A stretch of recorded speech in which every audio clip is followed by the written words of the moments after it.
Welcome, everyone. Another dose of science. And we've got a variety of scientific topics to discuss with you here today. And joining me are Ada McQueen and Jonathan Jerry. I'm Joe Schwartz. And this is April Fool's Day. So I thought that we would begin with a few hoaxes. So let me just share my screen here for a moment and talk about a couple of interesting stories, April Fool's stories. And to start out with, we're going to go back to history. Pulling rabbits out of hats. That's the prototype of a magician, right? And everyone believes that magicians do that. In fact, this is very rarely done. But what about pulling rabbits out of a lady's anatomy? This takes us back to the 1700s and one of the most amazing hoaxes you'll ever come across. And it's all about Mary Toft, 1726, believe it or not, when it looked like she gave birth to rabbits. That's right. Rabbits came out of her private parts. She called a doctor when she was about to give birth. And indeed, the doctor confirmed that what he had removed were rabbits and parts of rabbits. Well, that was an intriguing story. And King George I was certainly interested in this. So he sent his personal physician, Nathaniel St. Andre, to look into this business. What was going on? This lady was giving birth frequently to rabbits. And believe it or not, St. Andre confirmed the story. He really had also pulled out rabbits from her private parts. And he even wrote a pamphlet on this. There it is, a narrative about how Dr. John Howard, who was the original physician, had put him on to this, and he was confirming that the lady was giving birth to rabbits. What an unusual story. And of course, the cartoonists had a field day with this. There were all the rabbits coming out of her. Well, the doctors then decided that this needed to be checked more thoroughly. So they took her to London so that she could be examined by some experts. And the rabbits stopped coming out. One day, an attendant was caught trying to sneak a rabbit into her room. And the ruse was up. And eventually she admitted that she had been scared by a rabbit when she was young, and that this is what caused her to go basically berserk. And she was visualizing rabbits all over the place, and somehow this triggered her to perform this hoax, which she then admitted. And there is Mary's confession. And pretty soon, of course, she was just forgotten, except in the annals of history of hoaxes. One wonders how anyone could have believed this, but people did. St. Andre, very sheepishly, had to write a retraction in a medical journal. There it is, said that he had been taken in by this fraud.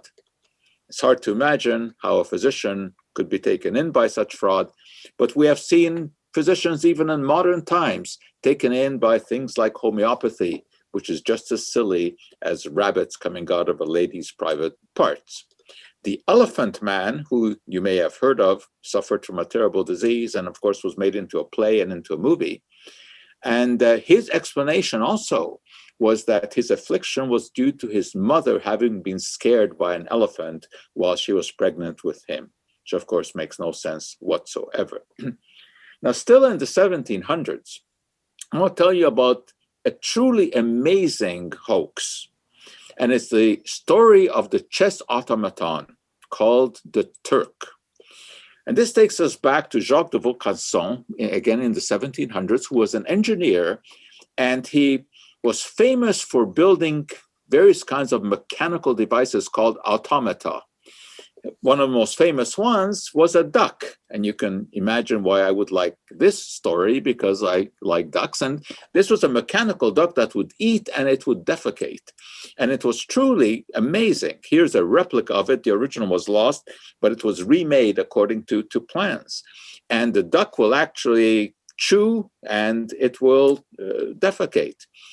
And he built other automata as well.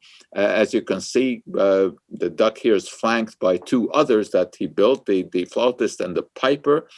And these were exhibited widely. They became very, very famous. Maria Theresa, who was the ruler of Austria-Hungary at that time, was intrigued by this. And she had one of her engineers who built many of her fountains say that, yes, this was impressive, but he could do much better than that. And she took up this challenge and said to Wolfgang von Kempelen, so what can you do? And he built this remarkable device, which was a chess-playing robot, an automaton. And you could wind it up, and he would play a real game of chess with a volunteer from the audience.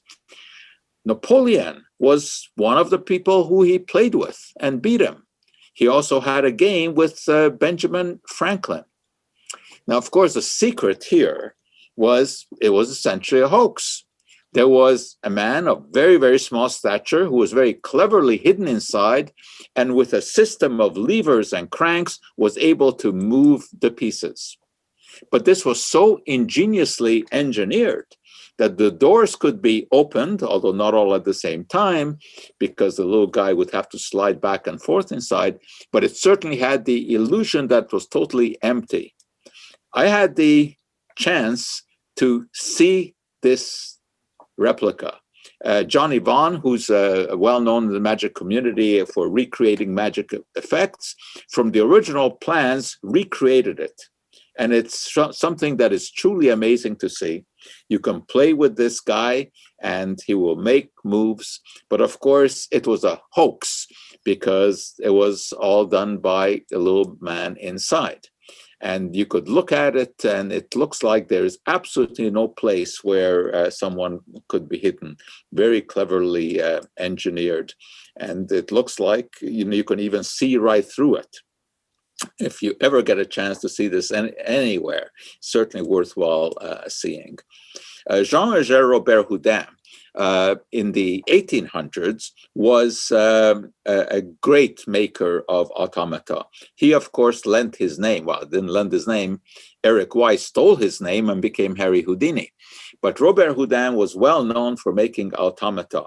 And his most famous one was Diavolo, Antonio Diavolo. And this was a little guy who sat on a trapeze and swung back and forth. Now, I don't have Antonio Diavolo, although Johnny Vaughan has made a replica of this. But I do have something that does go back to the late 1800s. And I mean, of course, it is not an automata to rival what Robert Houdin made. But it too is really interesting because I can wind it up. And watch this. He will actually begin to swing, or she. Let me wind it up a bit more. Come on. It looks like something a pediatrician would use to tell parents not to shake the baby. Right. And there are several unique things about this. First of all, that it's from the 1800s. And the doll itself is made of celluloid. And celluloid dolls are really quite valuable. Don't keep it near an open flame. You don't want it near an open flame. Believe me, I'm very careful with where this doll goes. But Antonio Diavolo looked like a little person, very real. And not only did he swing back and forth, but at one point he actually let go with his hands and re-gripped the bar. Imagine making something like that. Truly amazing. Well, a colossal hoax. The Cardiff Giant. And this was a hoax created by a guy named George Hull in 1869. when he had men dig up, as if found by accident, this giant statue. And the Bible speaks of giants back in those days. And the story was that this was a biblical giant that had been fossilized somehow. People came from all over the place to see this. I mean, of course, it was a fake. It had been made by a sculptor. It was a very cleverly organized fake, and they charged money to see it. You can see. And P.T. Barnum was very interested in this, but Hall was not willing to sell it to him.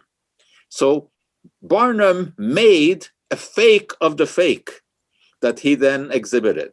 P.T. Barnum, of course, was a classic salesman of nonsense. He was portrayed in a recent movie, and the movie was pretty good, although it didn't really, The Greatest Showman, it didn't really portray him properly. But nevertheless, it was interesting. And P.T. Barnum couldn't buy the actual statue, so he had one made and called it the Cardiff Giant. So this is really interesting because it was, of course, a total hoax, but it was a hoax built upon a hoax. And today, the Cardiff Giant still exists.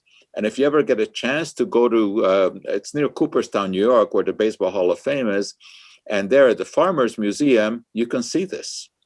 And people actually believed that this was an ancient fossilized man and paid money to see it. The place where it was dug up now is a historical site, interestingly enough. Of course, we've had many other hoaxes since then. In 1957, the BBC had a documentary showing that Italians were growing spaghetti on trees, and that was widely believed. And then, of course, after 9/11, there was this famous picture of someone supposedly standing on top of the building with the plane ready to crash. But by this time, we had Photoshop, and not that many people were taken in by this. And then, of course, we have this ridiculous hoax suggesting that COVID-19 doesn't really exist. Nonsense. All right, well, a little bit of April 1st stuff for you. And now let's get back to sort of reality, more or less. Jonathan, what have you got for us? Well, it's another hoax. It's a fairly modern hoax, which I found quite interesting. So the story begins in 2009 in Spain. And there was a group of friends who had created a website to popularize science. And on the website, there was a forum, sort of a message board. And one day there was this anonymous poster who wrote in saying that they needed more information on medical biomagnetism, which was alleged to cure cancer and AIDS with using magnetic fields. And so the moderators of the forum, who were very pro-science, explained that this was, of course, nonsensical. But then there was a new user who entered the forum and who started to defend biomagnetism using, links to dubious websites. And one of the moderators behind the website, Fernando Cervera, was angry because this kind of pseudoscience, it targets vulnerable people. And so he wrote on the forum that to promise to cure AIDS with magnets is as stupid as putting human excrements in a bottle and selling them as a miracle cure. So his buddy thought that this joke was actually a promising basis for a spoof of alternative medicine. And so the two of them created a website that claimed that excrements could cure diseases. Now, of course, it was not any excrements that would do the trick, but it was only their excrements. And they called the whole practice fecomagnetism. And there's the story that they elaborated was that these two fake doctors had mixed excrements with magnets, diluted them over and over as you do in homeopathy, and voila, a miraculous concoction was born, completely nonsensical. And even though their website was filled with blatant clues that this was a joke, they even had photos of one of the doctors where he was sometimes a white man, sometimes a black man. Some people took the whole thing seriously. They wanted to buy these disease-curing excrements. And of course, the authors of the spoof would always write back, explain that this was a joke. But then alternative health therapists wanted to sell this concoction in their stores. And so the guys decided to see how far they could take this within the pseudo medicine world. And so pretty soon magazines in Spain started to write about fecomagnetism, sort of endorsing it. There was a famous former presidential science advisor in Mexico who wanted one of the two fake doctors behind fecomagnetism to write a preface for his next book on questionable therapies. And then the young guys behind this joke, they were invited to participate in the largest Spanish fair that promotes alternative therapies. And this is quite ridiculous, but also very sad. It got to the point where a representative from a Spanish political party wrote to them saying that she thought fecomagnetism should be included in the Spanish Public Health Service. Right. And this is what we mean. I know Ada looks absolutely Oh shocked. my God. But this is what we mean when we talk about, politicians should have a certain amount of scientific literacy and critical thinking skills when they represent us, because otherwise you get this, right? So the guys ended up coming clean with their joke. They wrote a book about it called El Arte de Vender Mierda. It was published in 2014. But it goes to show that no matter how absurd a therapy sounds, and we've seen our fair share of absurd quote unquote therapies over the years, you will always find desperate people willing to try it, but also so-called healers willing to sell it. Well, there is actually a fecal therapy that has some science behind it, and that's the fecal transplant. Yes. And that's the story where people who suffer from C. diff, which is a terrible bacterial infection, have in some cases been treated by processed feces from a close relative to infuse them with a bacteria that would counter the C. diff. Yeah. Although this is falling a bit out of favor these days because it's not quite as effective as it first looked. But there's some interesting fecal possibilities there. Now, Ada, you also have something along these lines. I do also have something along these lines. But first, I just wanted to, this almost reminds me, what was that used tissue someone was selling like 2 years ago? Yes, which was a hoax made by a comedian. It was called They. Yeah, I remember I wrote that. about it, yeah. And there was the hot dog water too. Someone was making fun of goop like that. It's just so interesting to see hoaxes like utilized for a force of, good for science, for critical thinking. Yeah, in the case of the tissues, it was for a comedy special though, so it was very self-serving. I do have this mug which magnetizes water, so I guess it would probably do that to fecal matter too. You just have to put it in here and magnetize it. But the only fecal specimens that work are those from those two Spanish guys. Though, so you can't put any kind of excrements in there. It has to be. So I will reserve this just for magnetized water. Yes. Well, instead of, using the poop of two strangers, you can actually use your own poop, according to the hoax that I'm going to talk about. You can use your own poop to see what kind of parasites are inside you, because according to certain people that believe in the existence of rope worms, that's ROPE rope worms, literally everybody on Earth is infested by them, and we are all having symptoms constantly because of these rope worms, and we just don't know. And the only way to fix it, is to use one of the very caustic substances that are usually sold by the same doctors that are telling us about rope worms. The two most popular ones that I've seen are either coffee enemas, so thank you Gwyneth Paltrow, or MMS, Miracle Mineral Solution, which is just chlorine dioxide. It's a very, very powerful industrial bleach, and they either want you to drink it or put it in the other end.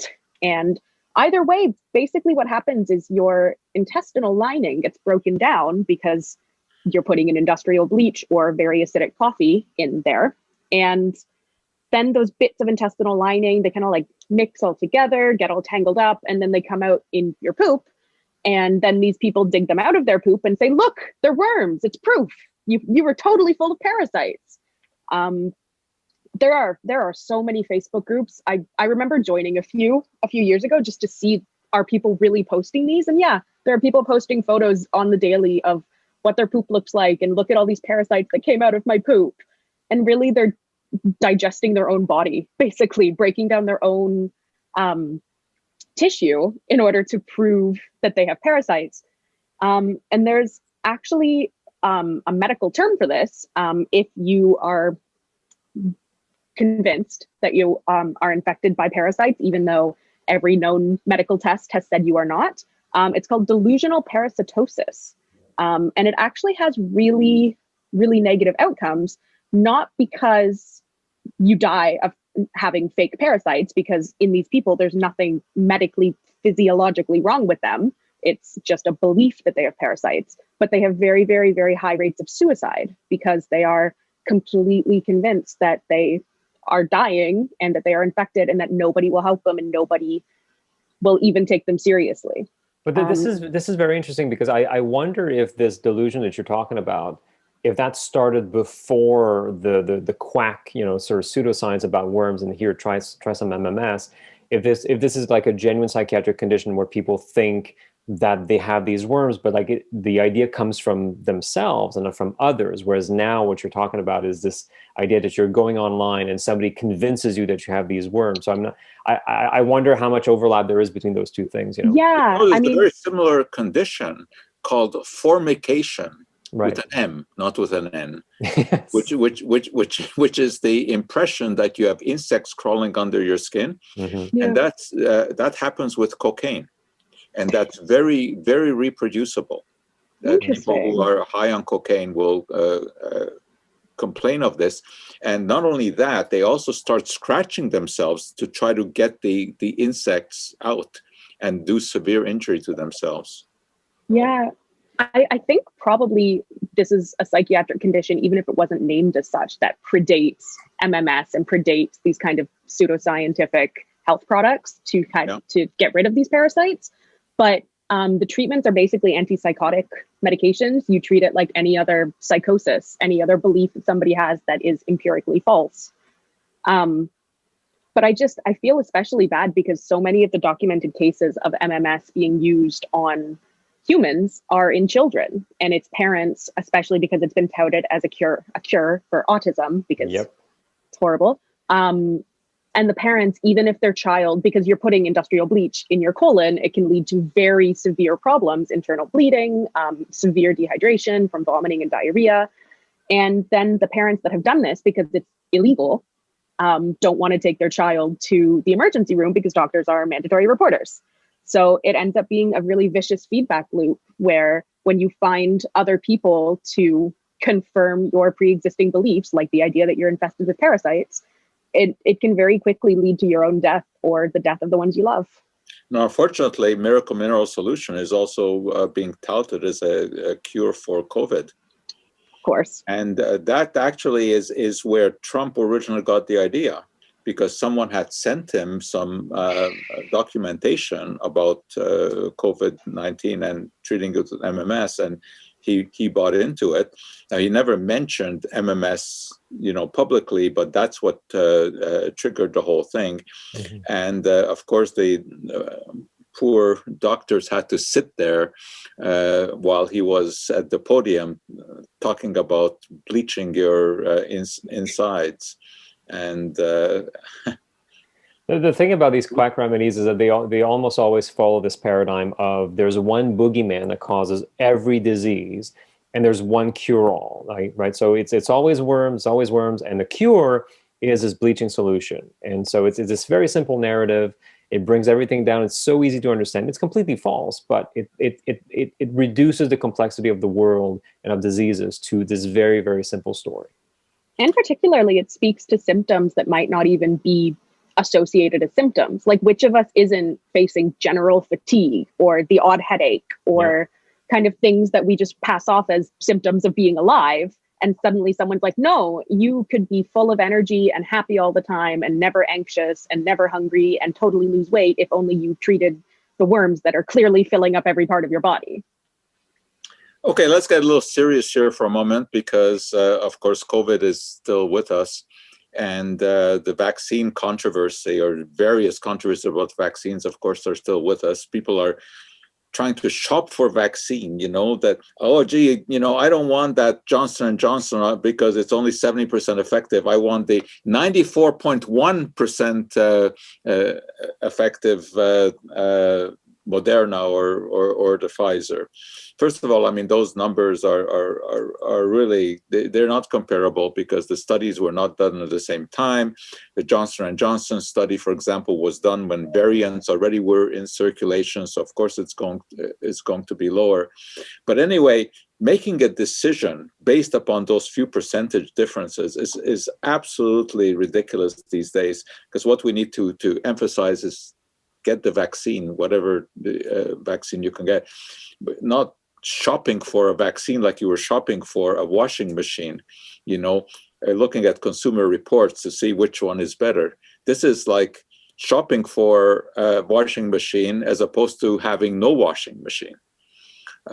So there's a lot of scares out there. Now, some of these concerns, of course, may have some real issues with it, like the AstraZeneca one.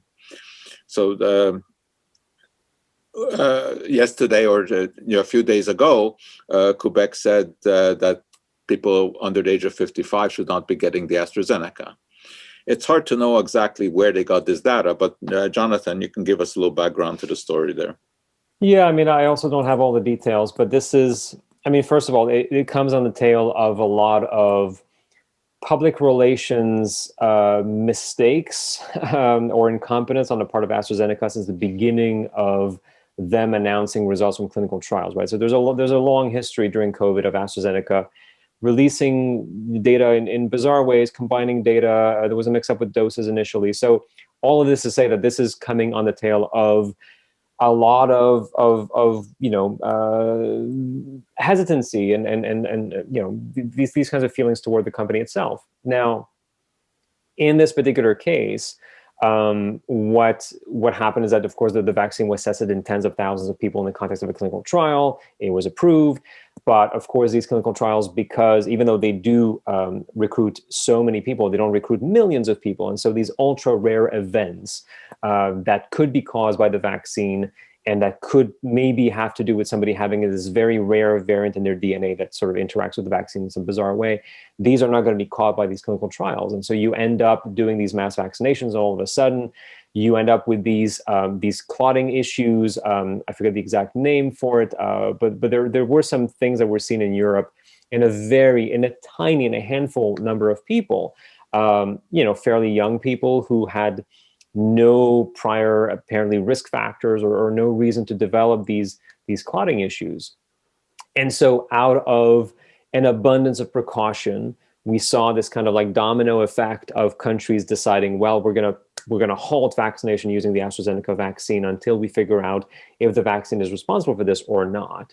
And this ended up reaching us here with Prince Edward Island and then Quebec, and now I believe most provinces have taken a similar stand. So it does not mean that the AstraZeneca vaccine is harmful. We still don't know if the vaccine really did cause these cases. It's being investigated, and of course, I'm guessing it's a very difficult investigation to do because you have a handful of people. How do you prove that this vaccine caused these particular conditions in these people? So, out of an abundance of precaution, now anybody who's under the age of 55, I believe in Quebec, will not be getting this particular vaccine for now. The policy may change. And I've seen a lot of experts on either side of this issue. There are people who think that this is clearly an overreaction, that these events are not above what you would expect to naturally occur in the population, and that this particular decision will only make things worse because now you're withholding a potential vaccine. So you're not vaccinating as many people as you would. Some of these people will go on to develop COVID. Some of these people will end up dying. You will also perhaps drive vaccine hesitancy because now people are going to think that this vaccine is not safe. Maybe none of the vaccines are safe. Whereas other experts have said the opposite, that we do need to be transparent. We do need to show, the health authorities need to show people that we are taking these things seriously if we want to earn the trust of the population. So, same data, two different kinds of interpretations. And I'm sensitive to both interpretations of this. So for now, this is what's happening. Again, these vaccines are remarkably safe and effective. Maybe worst case scenario, this particular vaccine is causing these bizarre clotting disorders in a handful of people at massive scales. But what is perhaps most likely to happen is that these have no real link to the vaccine, and hopefully we'll have more information as the weeks go by. Well, that's the thing. We need data.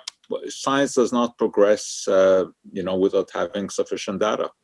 Well, finally, Another concern that has been raised here in Quebec is with the masks that have graphene in them. Yeah. And the Quebec government had been giving out these masks to schools and daycare centers. So there are a lot of people who have been wearing these for months. And they have now been removed because of the possibility of some sort of effect on the lungs. Now, I have not seen the data. Health Canada has not released any data on which they base this. And it's quite curious because it is not likely that what is coming off of these masks is graphene. In fact, it is not even for sure that these masks really have graphene. Now, graphene is an absolutely fascinating material. And the theory here is that it is made by exposing the regular surgical masks to a laser beam that converts the outer layer of this polypropylene into graphene, which is a type of carbon. But that's not likely to flake off. So it's not possible at this point without having any more data to know what is really going on. But apparently they have measured something coming out of this mask.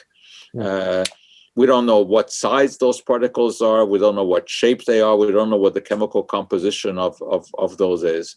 So we have to wait and see. But again, it's not really an issue going forward because these masks have been removed from the market. However, there are people who have been wearing these masks for months because they were available, who now are concerned whether or not they may have done themselves some harm. It's just impossible to comment on this any further without knowing why Health Canada came to this conclusion. What did they actually find? So we need data. We need data. And I think this is going to be forthcoming because they must have measured something. So we'll see what that is. All right. So we've had interesting. Yeah. I got one more thing. Just I remembered last year, April 1st was actually the day I got my positive COVID result. And funny enough, no one believed me until the next day. And it turned out it wasn't a hoax. No, sadly, no. No, right.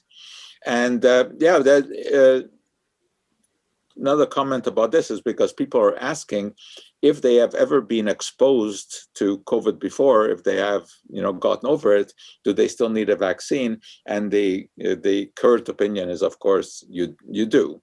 You don't know how long those antibodies last. Some people don't even have antibodies after having COVID-19. So yes, everyone who has had COVID-19 symptomatically still should get a vaccine.